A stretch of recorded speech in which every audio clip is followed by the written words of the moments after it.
Saudara-saudara yang terkasih dalam nama Tuhan kita Yesus Kristus, kita bersyukur karena kita bisa kembali dalam program belajar Alkitab Renungan Satu Pasal Satu Hari. Hari ini kita akan merenungkan firman Tuhan bersama-sama dari kitab Kejadian pasalnya yang ke-29. Ini adalah cerita tentang Yakub yang sedang berada di rumah Laban. Apa yang akan terjadi di sana, kita akan baca bersama-sama dan kita akan renungkan bersama-sama. Sebelum kita merenungkan firman Tuhan ini, mari kita sama-sama menyanyikan pujian nomor 254 dari KPPK yang berjudul Kuperlukan Juru Selamat. Kuperlukan Juru Selamat agar ku tak tersesat, dan ku harus merasakan bahwa Tuhan ku dekat, maka jiwaku teduh, tiada takut dan gentar bila Tuhanku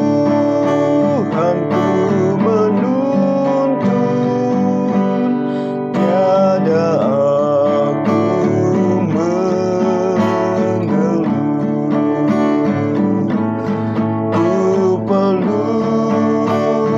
Juru Selamat karena imanku lemah, yang menghibur, menguatkan, sungguh tiada bandingnya, maka jiwaku teduh, tiada takut dan gentar bila Tuhanku menuntun, tiada aku mengeluh. Nah, sungguh betapa kita membutuhkan pimpinan tangan Tuhan. Betapa kita membutuhkan kehadiran Tuhan di dalam setiap kehidupan kita, sehingga kita tidak salah melangkah, sehingga kita tidak berada dalam situasi tidak ada pertolongan daripada Tuhan. Tetapi kalau Tuhan tetap berada di sisi kita, maka kita akan tenang, maka kita akan bisa melalui hari-hari kita dengan penuh sukacita bersama dengan Dia. Nah, hari ini kita akan melihat tentang Yakub, di mana dia akan berada dalam situasi yang sangat sulit, oleh karena dia tidak berserah kepada Tuhan, tidak meminta petunjuk daripada Tuhan, dan kita akan belajar bagaimana Tuhan juga mendidik dia agar dia menyadari bahwa Tuhan ada dan dia harus datang kepada Tuhan di dalam kerendahan hati. Mari kita sama-sama buka firman Tuhan, kitab Kejadian pasalnya yang ke-29.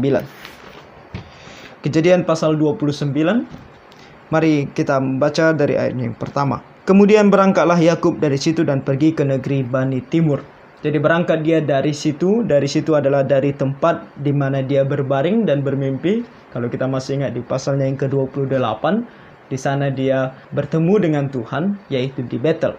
Dan dari situ dia berangkat ke timur. Nah, timur adalah Mesopotamia, Padan Aram, tempat pamannya tinggal. Ayat 2. Ketika ia memandang sekelilingnya, dilihatnya ada sebuah sumur di padang, dan ada 3 kumpulan kambing domba berbaring di dekatnya, sebab dari sumur itulah orang memberi minum kumpulan-kumpulan kambing domba itu. Adapun batu penutup sumur itu besar. Penulis daripada kitab Kejadian yaitu Musa sendiri, dengan pimpinan daripada Tuhan, men-skip atau melewati beberapa hari lamanya perjalanan dari Betel ke Padan Aram oleh Yakub sendiri, yang ada di kisaran 700-an kilometer. Jadi dia sudah sampai di Padan Aram, dan dia melihat di sana ada sebuah sumur di padang, dan ada 3 kumpulan kambing domba. Nah, para gembalanya tidak bisa membuka pintu daripada gua tersebut, pintu daripada sumur tersebut, sebab mereka harus menunggu pemilik sumur tersebut membukanya. Ini bukan masalah mereka tidak mampu dalam kekuatan mereka, tetapi mereka membutuhkan izin untuk membukanya. Ayat 3, dan apabila segala kumpulan kambing domba itu digiring berkumpul ke sana, maka gembala-gembala menggulingkan batu itu dari mulut sumur, lalu kambing domba itu diberi minum, kemudian dikembalikanlah batu itu lagi ke mulut sumur itu. Baru mereka diberikan izin kalau semuanya sudah berkumpul bersama-sama dan akan minum bersama-sama, dan setelah itu selesai minum, maka sumur itu akan ditutup. Ayat 4, bertanyalah Yakub kepada mereka, saudara-saudara, dari manakah kamu ini? Jawab mereka, kami ini dari Haran. Ayat 5, lagi katanya kepada mereka, kenalkah kamu Laban, cucu Nahor? Jawab mereka, kami kenal. Selanjutnya katanya kepada mereka, selamatkah ia? Jawab mereka, selamat. Tetapi lihat, itu datang anaknya perempuan Rahel dengan kambing dombanya. Nah, sebelum kita lanjutkan, kita melihat sini ada perbedaan antara Yakub dengan seseorang yang pernah pergi ke Haran untuk mencari orang lain. Kalau kita masih ingat cerita tentang bagaimana Eliezer, hambanya Abraham, pergi juga ke Haran untuk mencari istri bagi Ishak. Nah, kita melihat di sini sebuah perbedaan karakter, sebuah perbedaan kerohanian.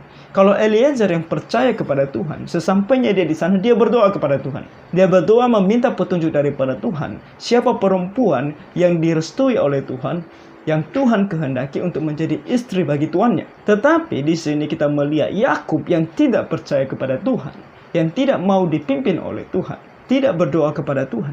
Sehingga pun nantinya kita melihat bahwa dia memilih sesuatu yang salah, yang tidak sesuai dengan kehendak Tuhan.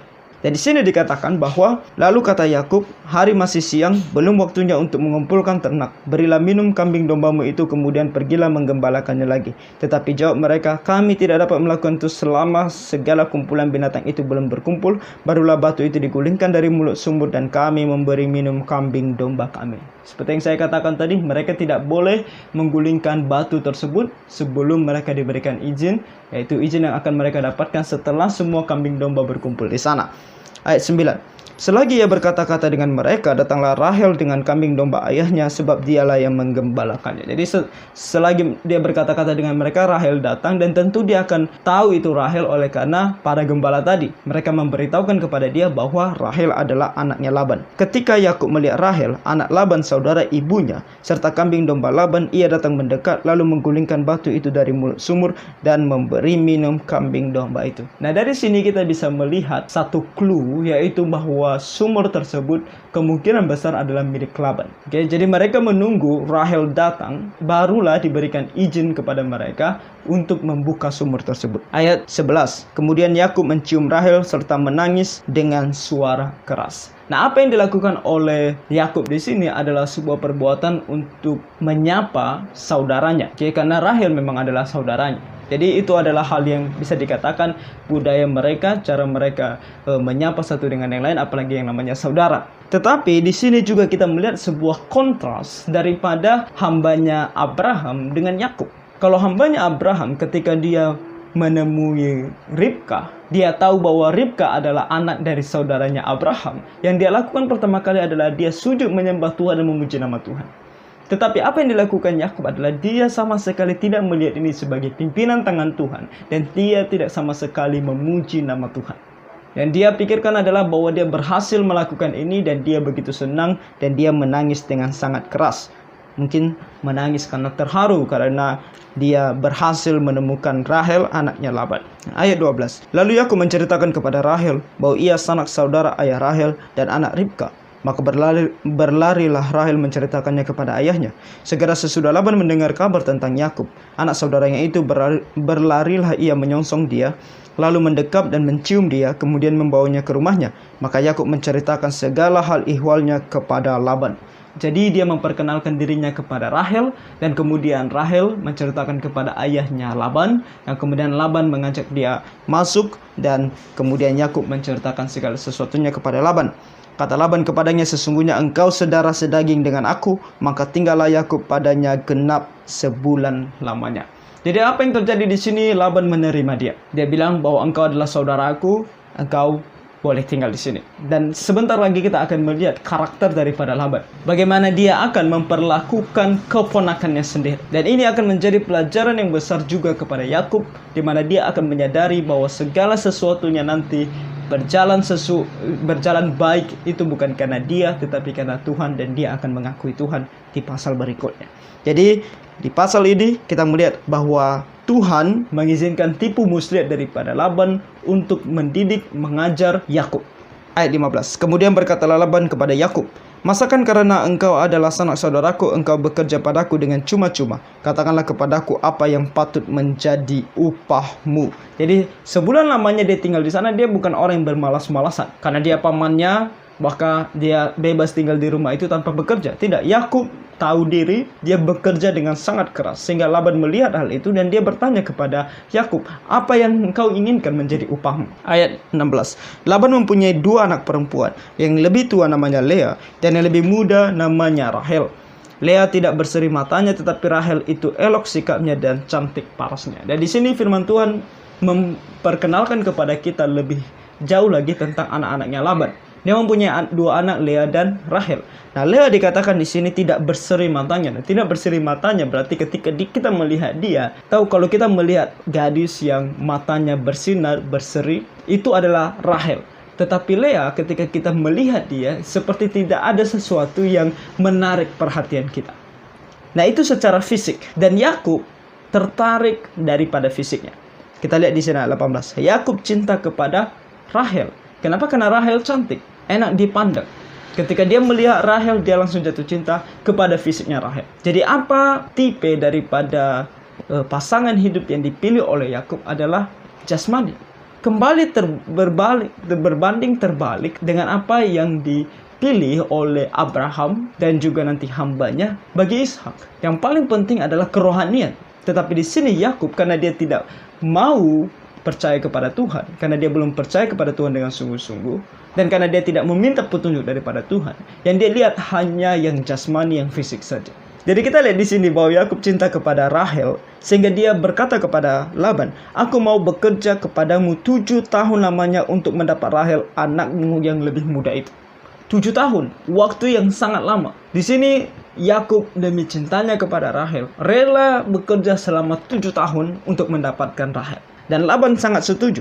Dikatakan oleh Laban, sahut Laban, "Lebih baiklah ia aku berikan kepadamu daripada kepada orang lain, maka tinggallah kepadaku." Jadi bekerjalah Yakub 7 tahun lamanya untuk mendapat Rahel itu, tetapi yang 7 tahun itu dianggapnya seperti beberapa hari karena cintanya kepada Rahel.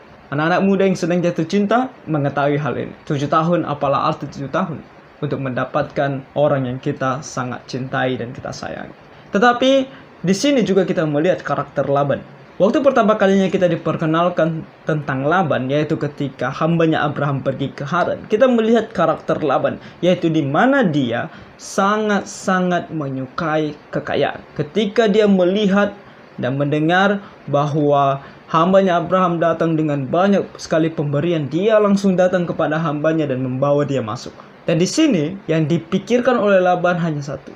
Yakub bekerja selama 7 tahun dan dia melihat cara bekerja Yakub. Yakub adalah seorang yang sangat rajin, yang giat bekerja dan pekerjaannya pasti sangat baik. Sehingga dia langsung berpikir 7 tahun pasti adalah masa kelimpahan bagiku. Oleh karena itu dia tidak lagi memikirkan juga perasaan anaknya. Dia tidak memikirkan tentang bagaimana Rahel. Dia hanya memikirkan hal tersebut dan dia bilang, "Oke, tidak masalah, aku akan memberikan anak sebagai gantinya." Dia menjadikan anaknya bahan pengganti dari apa yang ingin dia dapatkan. Laban bukan contoh dari seorang ayah yang baik, yang hanya memikirkan tentang harta kekayaan, bahkan mengorbankan anaknya sendiri. Lagi-lagi Yakub memilih melangkah tanpa petunjuk daripada Tuhan. Apa yang terjadi di ayat 21? Sesudah itu berkatalah Yakub kepada Laban, setelah 7 tahun, "Berikanlah kepadaku bakal istriku itu, sebab jangka waktuku telah genap, supaya aku akan kawin dengan dia." Lalu Laban mengundang semua orang di tempat itu dan mengadakan perjamuan. Tetapi pada waktu malam diambilnyalah Lea anaknya, lalu dibawanya kepada Yakub, maka Yakub pun menghampiri dia. Apa yang terjadi? Setelah 7 tahun Yakub menikah, tetapi Laban begitu penuh dengan tipu muslihat, dengan sangat licik. Yang dia berikan kepada Yakub bukanlah Rahel tetapi Lea. Bagaimana mungkin Yakub tidak bisa melihat apakah itu Rahel atau Lea? Nah, kemarin waktu kita belajar juga tentang bagaimana Ishak bertemu dengan Ribka. Kita tahu dari kejauhan ketika Ribka menyadari bahwa itu adalah Ishak, dia langsung menutup wajahnya. Itu adalah budaya mereka. Setiap calon pengantin itu akan ditutup wajahnya. Dan di sini pada malam hari, jangan bayangkan seperti kita sekarang. yang penuh dengan cahaya lampu, listrik. Kemungkinan pada saat itu belum ada lampu dan mungkin mereka mematikan setiap sumber cahaya yang ada sehingga begitu sangat gelap. Hal itu lumrah terjadi pada masa tersebut. Jadi dia sangat-sangat tidak tahu bahwa itu adalah Lea, bukan Rahel. Ayat 24, lagi pula Laban memberikan Zilpah, budaknya perempuan, kepada Lea, anaknya itu menjadi budaknya. Ini adalah hal yang lumrah juga, di mana ketika anaknya menikah, dia akan memberikan seseorang untuk membantu dia, menjadi hambanya. Oke, bisa dikatakan asisten pribadinya. Ayat 25, tetapi pada waktu pagi tampaklah bahwa itu Lea. Terkejutlah Yakub. Pagi hari dia melihat, ini bukan Rahel, ini Lea. Lalu berkatalah Yakub kepada Laban, apakah yang kau perbuat terhadap aku ini? Bukankah untuk mendapat Rahel aku bekerja padamu? Mengapa engkau menipu aku? Seorang penipu sedang ditipu. Ya, Yakub adalah seorang penipu. Kita lihat bagaimana dia juga menggunakan tipu muslihatnya, menipu ayahnya, menipu saudaranya, dan sekarang dia tertipu. Hal ini dilakukan oleh Tuhan, diizinkan oleh Tuhan terjadi, sehingga dia menyadari betapa lemahnya dia sebagai manusia. Dia pun adalah seorang manusia biasa. Bagaimanapun dia berpikir bahwa dia adalah seorang yang sangat jenius, yang bisa menipu bahkan ayahnya sendiri. Sekarang dia menyadari bahwa dia adalah seorang manusia biasa yang tidak ada apa-apanya. Ayat 26, jawab Laban, tidak biasa orang berbuat demikian di tempat kami ini, mengawinkan adiknya lebih dahulu daripada kakaknya. Genapilah dahulu 7 hari perkawinanmu dengan anakku ini, kemudian anakku yang lain pun akan diberikan kepadamu sebagai upah, asal engkau bekerja pula padaku 7 tahun lagi. Jadi 14 tahun. Laban hanya menginginkan harta yang banyak. Dia melihat 7 tahun Yakub bekerja, pastinya hasilnya begitu melimpah. Bagaimana kalau 7 tahun lagi? Jadi hanya itu yang dia pikirkan. Jadi 2 anaknya pun dia korbankan, tidak masalah bagi dia. Jadi dia bilang, Lea, untuk kali ini setelah 7 hari aku akan berikan Rahel, tetapi dengan satu syarat. Setelah itu kamu harus bekerja lagi kepadaku 7 tahun lagi. Maka Yakub berbuat demikian. Ia menggenapi ke-7 hari perkawinannya dengan Lea. Kemudian Laban memberikan kepadanya Rahel, anaknya itu menjadi istrinya. Nah, salah satu hal lagi yang harus kita lihat di sini adalah pimpinan tangan Tuhan. Meskipun Yakub tidak berdoa dan meminta petunjuk daripada Tuhan siapa yang harus menjadi istrinya, Lea atau Rahel, Tuhan memimpin dia. Seharusnya dia sadar bahwa kehendak Tuhan adalah Lea yang menjadi istrinya, bukan Rahel. Dan nanti kita akan melihat bahwa sesungguhnya memang Tuhan menginginkan Lea menjadi istrinya, yang menjadi ibu dari pewaris dari keturunan yang akan, di mana nantinya Sang Mesias akan lahir. Itu adalah kehendak Tuhan. Jadi seharusnya Yakub tunduk kepada kehendak Tuhan ini dan hanya menikahi Lea. Tidak lagi menuntut untuk menikahi Rahel. Seharusnya seperti itu. Lalu mungkin kita akan bertanya, kalau misalnya, karena nanti kalau kita membaca pasal-pasal berikutnya, kita akan tahu bahwa karena dia kemudian menikahi Rahel, bahkan menikahi asisten-asisten pribadi mereka, baru 12 suku lahir. Kalau kita berkata demikian, kita membatasi kuasa Allah. Karena Allah di dalam kuasanya bisa melakukan apa saja. Dan tidak tertutup kemungkinan, tidak mustahil bagi Lea, kalau hanya Lea yang menjadi istri daripada Yakub. Kalau Tuhan memang begitu mau Yakub memiliki 12 anak, maka Lea bisa melahirkan 12 anak. Oke, jadi tidak ada yang mustahil bagi Tuhan, tetapi manusia tidak mau mengikuti perintah Tuhan, tidak mau mengikuti kehendak Tuhan. Dan Tuhan dalam hal ini mengizinkan hal itu terjadi, dan Yakub akan hidup dalam masa yang sangat sulit. Ketika kita mencoba untuk lari daripada kehendak Tuhan, berjalan tidak sesuai dengan kehendak Tuhan, tujuan atau rencana Tuhan pasti akan tetap jalan. Tetapi kita, tanpa kita sadari, yang memenuhi kehendak Tuhan tersebut, hidupnya penuh dengan kesusahan. Saudara-saudara, tidak ada di dalam diri kita satu kekuatan pun yang bisa mengubah rencana Allah. Tidak ada. Hanya 2 hal yang terjadi di dalam dunia ini, yaitu kita melaksanakan kehendak Allah dengan mulus, dengan penuh sukacita, karena sesuai dengan jalan yang Tuhan inginkan, atau kita melaksanakan kehendak Allah dengan cara yang menyakitkan, karena kita melakukannya dengan tidak mengikuti pimpinan daripada Tuhan. Hanya 2 hal itu yang terjadi. Kita tidak bisa menyentuh kehendak Allah. Kita tidak bisa mengubah kehendak Allah. Tidak bisa. Yang kita bisa ubah adalah hidup kita. Bagaimana kita melalui kehendak Tuhan itu, memenuhi kehendak Tuhan itu dalam hidup kita. Apakah dengan cara yang penuh sukacita, yaitu berjalan sesuai dengan kehendak Tuhan, atau jalan yang begitu rumit dan sulit dan penuh dengan masalah di dalam hidup kita, yaitu cara yang tidak sesuai dengan kehendak. Maka saya sarankan kita harus melakukan segala sesuatu sesuai dengan perintah Tuhan. Dengan begitu, walaupun ada masalah yang datang, Tuhan ada beserta dengan kita. Ayat 29 lagi pula Laban memberikan Bilha budaknya perempuan kepada Rahel, anaknya itu menjadi budaknya. Yakub menghampiri Rahel juga, malah ia lebih cinta kepada Rahel daripada kepada Lea. Demikianlah ia bekerja pula pada Laban 7 tahun lagi. Dan 7 tahun berikutnya tentu seperti 7 tahun yang sebelumnya. Hanya seperti hitungan hari bagi Yakub demi Rahel yang ia cintai. Di sini di ayat 31 kita diberitahukan oleh Tuhan bagaimana Tuhan memberkati Lea. Ayat 31, ketika Tuhan melihat bahwa Lea tidak dicintai, dibukanya lah kandungannya, tetapi Rahel mandul. Nah, ini kembali Tuhan mengungkapkan kepada kita kuasanya. Dan kita harus menyadari bahwa buah kandungan adalah pemberian daripada Tuhan. Dia adalah Tuhan yang maha kuasa, yang berkuasa untuk membuka kandungan dan menutup kandungan. Jadi kalau kita mempunyai anak, itu adalah pemberian Tuhan kepada kita.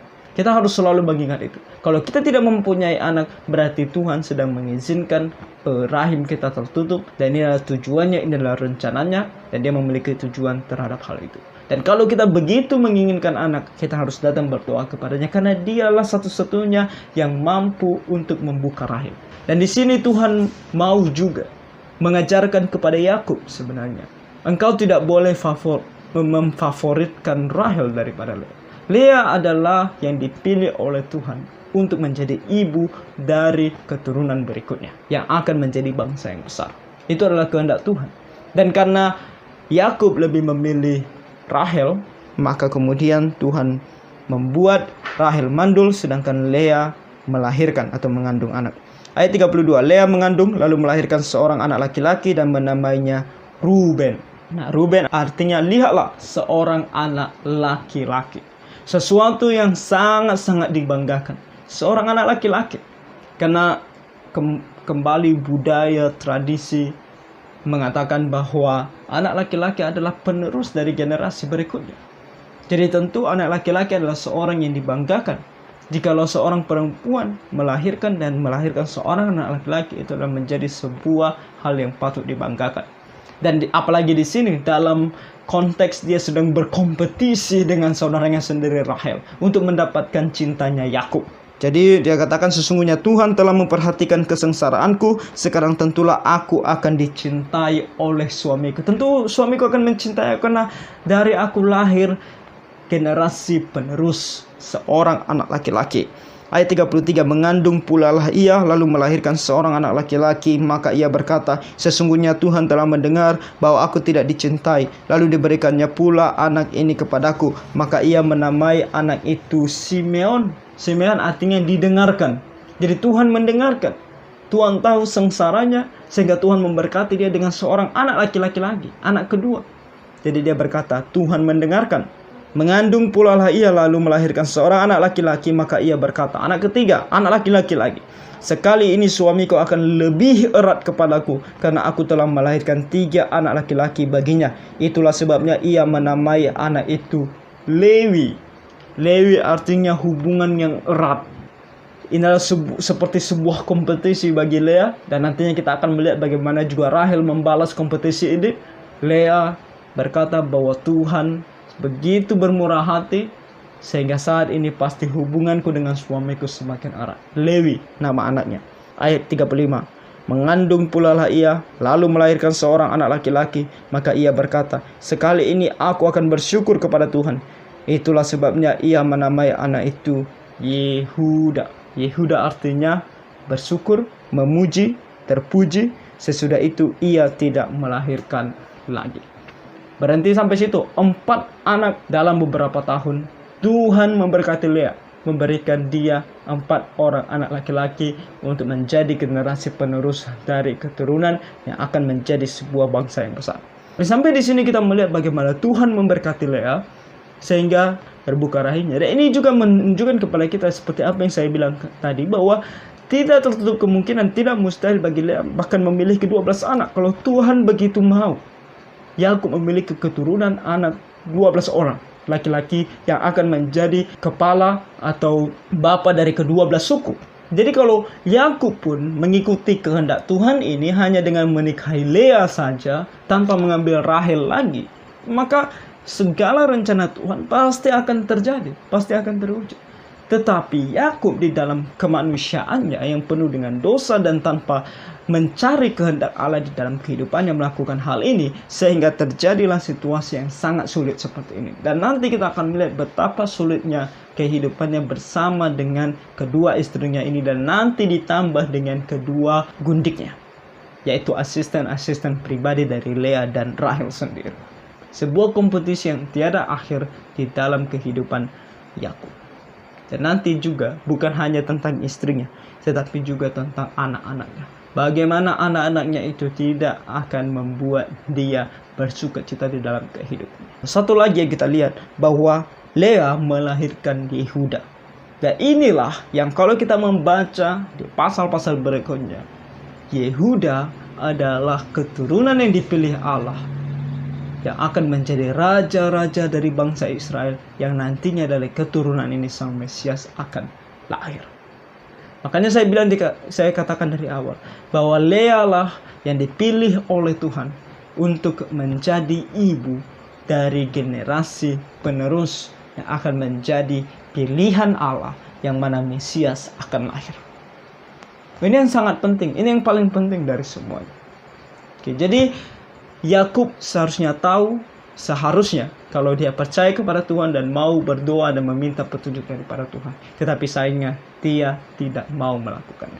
Dan ini adalah kehidupan dari seseorang yang pernah mendengar Tuhan. Tentunya dia mendengar daripada Abraham kakeknya dan juga daripada Ishak ayahnya. Dan pernah melihat Tuhan sendiri. Tuhan menyatakan dirinya sendiri kepadanya. Tetapi dia tidak mau tunduk, merendahkan diri datang kepada Tuhan untuk meminta petunjuk daripada Tuhan, sehingga hidupnya penuh dengan masalah yang dimana Tuhan, kita melihat di sini, tidak ada untuk menolong dia. Hanya Lea. Dan Lea di sini kita melihat bahwa dia seorang yang percaya kepada Tuhan. Dari mana kita tahu? Dia selalu berbicara tentang Tuhan. Dia katakan waktu Ruben lahir, waktu Simeon lahir, waktu Lewi lahir, dia menyatakan Tuhan. Bahkan waktu Yehuda lahir, dia tahu ini semua pemberian Tuhan. Dia tahu ini semua anugerah daripada Tuhan. Sampai dia memberikan nama anak keempatnya Yehuda. Terpujilah, bersyukur kepada Tuhan. Jadi saudara-saudara, apa yang dilakukan oleh Lea di sini menunjukkan juga bahwa dia adalah seorang yang sangat rohani.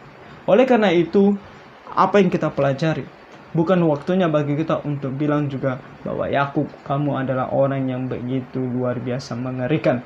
Kamu tidak berdoa meminta petunjuk daripada Tuhan. Kamu begitu berdosanya dengan poligami, menikahi dua saudara sekaligus, dan kemudian nantinya dia akan menikahi kedua asisten pribadi mereka. Bukan waktunya bagi kita untuk menyalahkan Yakub untuk hal ini. Karena setiap kita juga memiliki godaan-godaan kita sendiri di dalam kehidupan kita, di mana kita akan jatuh di dalam dosa. Oleh karena itu, pelajaran paling penting bagi kita adalah untuk selalu mengingat berdoa kepada Tuhan. Membaca firman Tuhan, mempelajari kehendak Tuhan di dalam firman-Nya. Apa yang dia kehendaki di dalam firman, apa yang boleh dan apa yang tidak boleh kita lakukan. Sehingga di dalam memilih apa yang harus kita lakukan, kita selalu mengingat akan firman-Nya. Oh, kalau aku memilih hal ini tidak melanggar firman Tuhan, maka aku lakukan. Kalau aku memilih hal ini, oh ternyata itu melanggar firman Tuhan, aku tidak akan lakukan. Dan kemudian berdoa meminta petunjuk daripada Tuhan, supaya Tuhan selalu memimpin dan melindungi kita, sehingga kita tidak berdosa di hadapannya.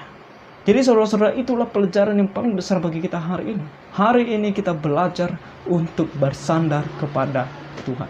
Kita sangat memerlukan juru selamat agar kita tidak tersesat. Karena Dialah yang akan memimpin kita, yang akan menolong kita, sehingga apapun yang kita lakukan sesuai dengan kehendak-Nya. Dan dalam kehidupan kita bisa melalui semuanya dengan penuh sukacita, karena Dia beserta dengan kita. Jadi kiranya Tuhan menolong kita semua. Tuhan memberkati.